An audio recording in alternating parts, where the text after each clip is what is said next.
আসসালামু আলাইকুম ওয়া রাহমাতুল্লাহি ওয়া বারাকাতুহু। ইন্নাল হামদালিল্লাহি ওয়াহদা ওয়াস-সালাতু ওয়াস-সালামু আলা মান লা নাবিয়্যা আম্মা বা'দ। আউযু বিল্লাহি মিনাশ শাইতানির রাজিম। বিসমিল্লাহির রাহমানির রাহিম। ক্বালা রাব্বি ইশরাহ লি সাদরি ওয়া ইয়াসসির লি আমরি ওয়াহলুল উকদাতাম মিন লিসানি ইয়াফকাহু কাওলি।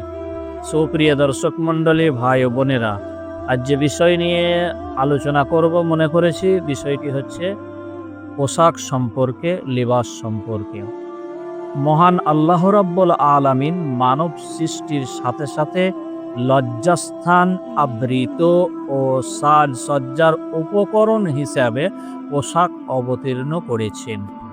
মহান আল্লাহ রাব্বুল আলামিন তাকওয়ার পোশাককে উত্তম পোশাক বলে অভিহিত করেছেন।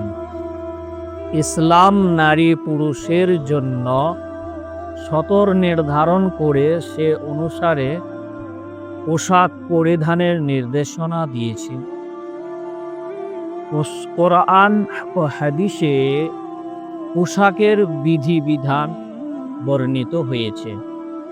পোশাকের উদ্দেশ্যটা কি, এ ব্যাপারে মহান আল্লাহ রাব্বুল আলামিন সূরা আরাফ ২৬ নম্বর আয়াতে বলেন, ইয়া বানি আদামা কদ আনজালনা আলাইকুম লিবাসাই ইউওয়ারি সাওআতিকুম ওয়া রিশা।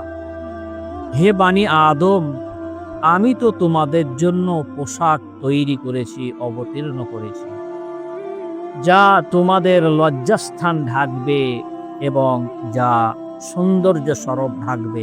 এই জন্য এই পোশাক আমি তৈরি করেছি, আল্লাহ বলেন। আর পোশাকটা কেমন? ওয়ালিবাসুত তাকওয়া যালিকা খায়র। আর তাকওয়ার পোশাকটা হলো তা উত্তম পোশাক, এটা আল্লাহ রাব্বুল আলামিন বলেছেন। আর পুরুষদের উত্তম পোশাক হলো পাঞ্জাবি। তার জ্বলন্ত প্রমাণ সহিহ আবু দাউদ হাদিস নম্বর 4025। হাদিসের রাবি উম্মে সালামা আন উম্মে সালামা রাদিয়াল্লাহু তাআলা আনহা ক্বালাত কানা আহাব্বুস সিয়াব ইলা রাসূলিল্লাহি সাল্লাল্লাহু আলাইহি ওয়াসাল্লাম আল কমিসা। উম্মে সালামা রাদিয়াল্লাহু তাআলা আনহা থেকে হাদিস বর্ণিত, তিনি বলেন, আল্লাহর নবী জনাবে মুহাম্মদ রাসূলুল্লাহ সাল্লাল্লাহু আলাইহি ওয়াসাল্লামের কাছে অতি পছন্দনীয় কাপড় ছিল পাঞ্জাবি। তাহলে এই হাদিস থেকে স্পষ্ট প্রমাণিত হলো পুরুষদের উত্তম পোশাক হলো পাঞ্জাবি। পুরুষদের জন্য রেশমি কাপড় পরিধান করা হারাম। তার জ্বলন্ত প্রমাণ সহিহ বুখারী হাদিস নম্বর 5426 নম্বর হাদিস। হাদিসের রাবি হচ্ছে হুযায়ফা। আন হুযায়ফা সামিআতুন নবী সাল্লাল্লাহু আলাইহি ওয়াসাল্লাম ইয়াকুলু লা তালবাসুল হারিরা ওয়ালা দিবাজা।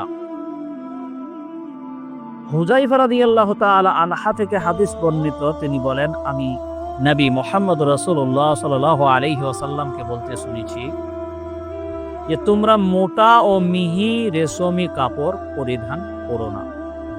এর পরের হাদিসে উল্লেখ রয়েছে, হাদিসটি রয়েছে সেই বুখারীতে, হাদিস নম্বর 5835 নম্বর হাদিস। আর রাবি হচ্ছে ওমর ইবনে খাত্তাব। আন ওমরা ইবনুল খাত্তাবি আন্না রাসূলুল্লাহ সাল্লাল্লাহু আলাইহি ওয়াসাল্লাম ক্বালা। ওমর ইবনুল খাত্তাব রাদিয়াল্লাহু তাআলা আনহু থেকে হাদিস বর্ণিত, নিশ্চয় আল্লাহর নবী জনাবে মুহাম্মদ রাসূলুল্লাহ সাল্লাল্লাহু আলাইহি ওয়াসাল্লাম বলেছেন, ইন্নামা ইয়ালবাসুল হারিরা ফিদ দুনিয়া। নিশ্চয় যে ব্যক্তি এহকালে পৃথিবীতে দুনিয়াতে রেশমি কাপড় পরিধান করে, আল্লাহ রাসূল সাল্লাল্লাহু আলাইহি ওয়াসাল্লাম বলেছেন, মান লা খালাকা লাহু ফিল আখিরাহ, যার পরকালে কোনো অংশ থাকবে না। তাহলে এই হাদিস দুটি থেকে আমরা বুঝতে পারলাম যে রেশমি কাপড় পুরুষদের জন্য পরিধান করা হচ্ছে হারাম, পুরুষরা যেন না পরে। কারণ এরপরেও রয়েছে হাদিস যে নারী পুরুষদের মতো পোশাক পরিধান করবে না। নারীদের জন্য পুরুষের পোশাক পরিধান করা নিষিদ্ধ। কেন? আল্লাহ রাসূল সাল্লাল্লাহু আলাইহি ওয়াসাল্লাম নারীদের অভিশাপ করেছেন যারা পুরুষের পোশাক পরিধান করে। তার জ্বলন্ত প্রমাণ সহিহ বুখারী হাদিস নম্বর 5885 নম্বর হাদিস। লাআনা রাসূলুল্লাহ সাল্লাল্লাহু আলাইহি ওয়াসাল্লাম আল মুতাসাব্বিবিনা মিনার রিজালি বিন নিসাই ওয়াল মুতাসাব্বিহাতু মিনান নিসায়ে বির-রিজাল। আল্লাহ রাসূল সাল্লাল্লাহু আলাইহি ওয়াসাল্লাম নারীদের অনুকরণকারী পুরুষদের এবং পুরুষদের অনুকরণকারী নারীদের অভিশাপ করেছেন। তার মানে এই হাদিস থেকে স্পষ্ট প্রমাণিত হয় যে পুরুষরা নারীদের পোশাক পরিধান করবে না, আর নারীরা পুরুষদের পোশাক পরিধান করবে না, আর পুরুষরা নারীদের পোশাক পরিধান করে বাইরে বেরোবে না। এটা আল্লাহ রাসূল সাল্লাল্লাহু আলাইহি ওয়াসাল্লাম বলছেন এই হাদিসে।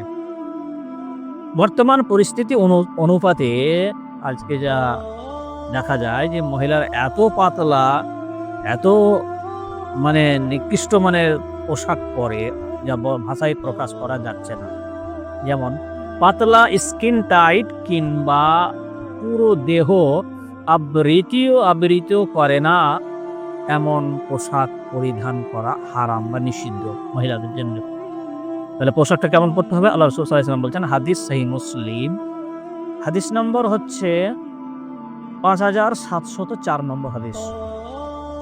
ক্বালা রাসূলুল্লাহ সাল্লাল্লাহু আলাইহি ওয়াসাল্লাম, আল্লাহ রাসূল সাল্লাল্লাহু আলাইহি ওয়াসাল্লাম বলেছেন, সিনফানি মিন আহলিন নারি, জাহান্নামীদের এমন দুটি দল রয়েছে যে লাম আরাহুমা, যাদেরকে আমি দেখিনি।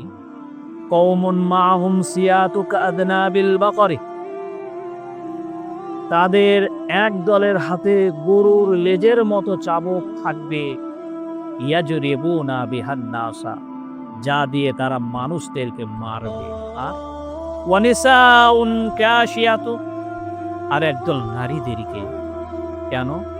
আল্লাহ রাসূল সাল্লাল্লাহু আলাইহি ওয়াসাল্লাম বলছেন, আরিয়াতুন মুমিলাতুন মাইলাতুন রুসুহুন্না, তারা পোশাক পরিচ্ছদ পরিধান করা সত্ত্বেও উলঙ্গ, বিচ্যুতকারিণী, স্বয়ং বিচ্যুত, এমন অবস্থা তাদের। আর তারা করত কাসনিমাতিল বুখতিল মাইলাতি, বুখতি উটের উঁচু পুঁজের মতো তাদের চুলের খোফা এদের। আল্লাহর নবী বলেছেন, লা ইয়াদখুলনাল জান্নাতা, এসব নারী কখনো জান্নাতে যাবে না। এটা বিশ্বনবী সাল্লাল্লাহু আলাইহি ওয়াসাল্লাম বলেছেন। আর কি? ওয়ালা ইয়াজিদনা রিহাহা, এবং জান্নাতের সুগন্ধিও পাবে না। কিন্তু আল্লাহ রাসূল বলছেন, ওয়া ইন্না রিহাহা লা ইউজাদু মিন মাসিরাতি কাযা ওয়া কাযা। আল্লাহ রাসূল সাল্লাল্লাহু আলাইহি ওয়াসাল্লাম বলছেন, অথচ জান্নাতের সুগন্ধি অনেক অনেক দূর থেকে পাওয়া যাবে। এটা আল্লাহ রাসূল সাল্লাল্লাহু আলাইহি ওয়াসাল্লাম বলেছেন। তাহলে এদেরকে মারা হবে যারা উলঙ্গ অবস্থায়, যারা কাপড় পরে মাথায় কাপড় দেয় না, এদেরকে মারা হবে। এদেরকে মারবে ফেরেশতারা। তাহলে পোশাক, লেবাস, পর্দা, এমনভাবে পোশাক পরতে হবে যেন কোনো স্কিন টাইট না হয়, টাইট ফিটিং না হয়। ভালো পোশাক পরিধান করতে হবে। পর্দা স্বরূপ যে পোশাক হবে সেই পোশাক পরতে হবে, পরিধান করতে হবে। এটা আল্লাহ রাসূল সাল্লাল্লাহু আলাইহি ওয়াসাল্লাম বলেছেন। আর পুরুষদের জন্য সাদা পোশাক পরাটাই উত্তম। একটা হাদিস রয়েছে, হাদিসটি তিরমিজিতে রয়েছে, 2810 নম্বর হাদিস। হাদিসের রাবি হচ্ছে আন